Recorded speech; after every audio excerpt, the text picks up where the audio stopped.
Welcome back to Movie Recaps.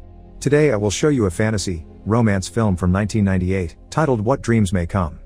Spoilers ahead. Watch out and take care. During his vacation in Switzerland, Dr. Chris Nielsen meets artist Annie Collins when their boats accidentally bump into each other. They quickly hit off thanks to their similar sense of humor, and later they have a picnic where Annie shares his sandwiches with Chris. Love is found that day and the couple gets married not much later, starting a wonderful life together and having 2 kids, Ian and Marie. The children have become teenagers by the time tragedy strikes the family for the first time. Both teens die when the van that was taking them to school crashes. 4 years later, Chris is working at the hospital when he gets a call from Annie, who is having a meltdown because some of the art pieces she acquired for a gallery opening haven't arrived. She feels really bad because today is their Double D anniversary and she may ruin it if she has to stay at work. Because for Chris, paintings are the most interesting thing in the world, he has pictures of Annie's art in his drawers, so he quickly takes them out to give her ideas of how to use them to replace the missing ones, promising to drop the real ones at the gallery after work is over. In the evening, the rain causes a car crash in a tunnel. Chris stops his car just in time and doesn't get caught in it, but being a doctor for him is a responsibility he must respect, so he gets off his vehicle and approaches the victims to help. Unfortunately, another oncoming car isn't as lucky and crashes as well, killing Chris in the process. In only a few seconds, Chris finds himself in a floaty form above the world while a mysterious voice asks him questions to see if he's aware of what's going on. He sees his body being taken to the hospital and dying there, then he moves to his house, where the dog barks at him because animals do see him. The mysterious voice takes form then, but it's still blurry, so Chris can't tell who it is. The voice tries to convince Chris that he's dead, but he continues floating around, watching Annie go through his wake and looking at the pictures of his kids. This makes him have a flashback of the time their old Dalmatian dog Katie was sick and they had to put her down, which made Marie very angry because she couldn't understand it was Mercy. He also remembers the time he and Ian went running into the forest under the rain for fun, and Chris took the chance to tell his son they would be transferring him to another school. Chris's ghost takes form at the church where they are holding his funeral and he tries to touch Annie, who can't see him but can feel a weird sensation around her face. Then, Chris appears at his home again to look at the painting Annie had made for their Double D anniversary, which depicts the special place where they met and were planning to retire. He finds Annie starting a diary because her therapist asked her to so she could cope, but it's not helping her at all. Chris takes the chance to communicate with her by guiding her hand with the pen and making her write, "This is Chris, I still exist," but it only gives Annie an anxiety attack because it can't possibly be real. When later Annie goes to the cemetery to visit his grave, Chris tries to touch her shoulders to comfort her, but instead it makes her scream because it makes her feel like she's going crazy by sensing things that aren't really there. Seeing as his presence is only causing his wife more pain, Chris decides to allow his soul to finally move on. He wakes up in his personal heaven, which is shaped like Annie's painting of their special place. Katie is there too, looking young and healthy. The mysterious voice shows up as well, and this time it has a proper form. It's Albert Lewis, Chris's old mentor who died at 63, but here he looks young again. Albert teaches Chris that this world is controlled by his mind, so he can make things move or change by just wishing them to do so. After fooling around with a bird, Chris manages to walk on water, which takes him a failed try, and Albert reminding him that his body is just an extension of his mind before he manages to pull it off. The 2 men cross a lake and arrive at the house Annie painted as their dream home. Over coffee, Albert continues to teach Chris how to use his full mind to transform this place into whatever he wants and shows him a neat little trick. With just his hand, Albert makes a hole in the wall and makes a world looking real instead of painted appear. In the real world, Annie is making a new painting for Chris's memory, and the tree she draws appears in Chris's heaven. A young Annie also appears among the flowers, so Chris tries to fly to her, but he just falls. Choosing to run instead, Chris comes closer, but Annie's gone by the time he gets to the tree. It's then he realizes he never saw this tree before, so he doesn't understand how it could appear here if Annie is finishing the painting after he died, and Albert realizes Chris and Annie must have a very strong connection because they're soulmates. The couple is trying to reach each other even in death, so when Annie's depression makes her ruin the painting because it won't bring her husband back, the tree in heaven also gets ruined. Chris keeps seeing Annie around his heaven, but she always disappears before he can reach her. At the shore, Chris finds Marie's plush tiger and remembers the time she got sick. That day, Chris stayed home with her instead of going to work, and he taught her to play chess. Chris realizes that if he's found Katie, then he should be able to see his children in heaven too, but Albert says he'll only see them when he means it. Afterward, Chris takes a nap and wakes up to find Albert is gone. He had work to do guiding other souls, so he sent Leona to make Chris company for now. Leona takes Chris to a city filled with souls enjoying themselves.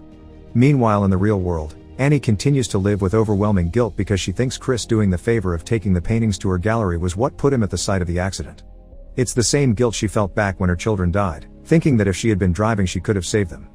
Back to Chris, after watching some souls choose to reincarnate, he, Leona, and Katie go on a boat ride. Chris admits that because his children died years ago, he's more worried about his wife, so Leona asks him to share a memory of his daughter. As he tells her about all the times he and Marie played chess together, Chris remembers the diorama his daughter had in her room and begins noticing this world looks like it. Leona can tell Chris is onto something, so she confesses this isn't how she looked when she was alive. She chose this appearance because her dad had complimented a flight attendant that looked like this and she wanted to grow up to be like her. Chris finally realizes this is Marie's soul, and the two of them reunite with a hug. In the meantime, Annie is having trouble moving on. She thinks her therapist will send her to a clinic soon because he's worried that she'll hurt herself like she did in the past, so she writes a letter in her diary saying goodbye to Chris. Back in heaven, Chris is back in his painted house and is visited by Albert again, who brings terrible news: Annie is dead. Chris cries for her but thinks at least her suffering is over and they'll reunite soon. However, Albert informs him this isn't possible. Because Annie ended things herself instead of dying naturally, she'll be going to hell, which makes Chris furious and causes a storm in his heaven. What happened with the tree reminds Chris of his soulmate connection to Annie and decides to go to hell to rescue her, since their bond should allow him to find her. After lots of arguing, Albert accepts that Chris's refusal to give up deserves a chance and takes him to see the tracker, who explains how things will work. Finding Annie is possible, but she won't recognize Chris when she sees him, so he must decide if the trip is worth it just to see her. Chris accepts to try anyway, so the trio gets on a boat to cross the seas of hell. There's a wild storm shaking the boat and the waves, but the real danger comes from the lost souls in the water that turn the boat over and make everyone fall. While trying not to drown, Chris has another flashback of him and Annie, this time arguing about Ian and his future, because Chris kept pressuring the boy into doing well at school and it was taking a toll on Ian. Right after that one, another memory begins of Ian in the forest under the rain complaining about the transfer because he didn't want to lose his friends. Eventually, the waves take the trio to the shore of the gateway to hell, a huge desert filled with shipwrecks. They begin walking through the area but they are having trouble sensing Annie because Chris keeps thinking of Ian. The boy had tried to explain that he wasn't like his father, so school was hard for him and he went to bed scared. Chris had told him he believed in him and if he had to go through hell, he would want nobody else other than his son by his side. During the kid's funeral, Chris gave a speech that imagined what a man Ian would have become if he'd had the chance to grow up: brave, respectful, loyal. And now in hell, Chris sees Albert about to fight a bunch of lost souls, so he stops him as he calls him Ian. Father and son properly reunite with a hug while Chris quotes himself, still thinking this is the only person he would want by his side while going through hell. The tracker interrupts their moment to point out that Ian is a distraction for Chris, who needs to think about Annie if he wants to find her. Chris refuses to leave his son behind but Ian admits he's taken the form of Albert because he's the only guy Chris has ever listened to, so he wants him to listen to him now. Chris has to go alone and never stop thinking about Annie. He should particularly concentrate on the way he brought her back after the kids died. The tracker takes the elevator to hell together with Chris, who begins thinking about all the things Ian mentioned. After the kids died, Annie tried to hurt herself and ended up in a mental hospital. During her stay, she asked Chris for a divorce, since she thought they were coping too differently to stay together. The elevator eventually takes them to a private deck where the floor is filled with faces calling out for their loved ones. Chris almost gets distracted by an old man, thinking it's his father, but he gets back on track when he finds Annie's face among the others. Remembering a lovely afternoon they spent together in the park, he runs to her only to fall through a hole on the floor and into a lake. Thinking about Annie again allows him to swim out and find the place she's at, a dark, nightmare version of their dream house. The tracker explains this is an illusion her guilt inflicts on herself and, after revealing he's the real Albert who also took on a new appearance, he reminds Chris that he has no defense against Annie, so he only has 3 minutes with her before he loses his mind. Chris enters the house and as it had been predicted, Annie doesn't recognize him, so he pretends to be a neighbor that admires her art. Annie is worried because her paintings are missing, so Chris tries to distract her by telling her about his dead wife and how they came up with the Double D anniversary. Years ago, Chris visited Annie at the mental hospital and told her he would be leaving because his presence wasn't helping and seeing her like this was killing him. So that day was a Double D day, because they needed to make a decision about divorce. Chris had realized that he was part of the problem, not because he reminded her of what happened, but because he could never join her in the dark place she was in. Finally finding comfort in his new attitude instead of being forced to heal, Annie accepts to go back to her old life, and the couple reconciles.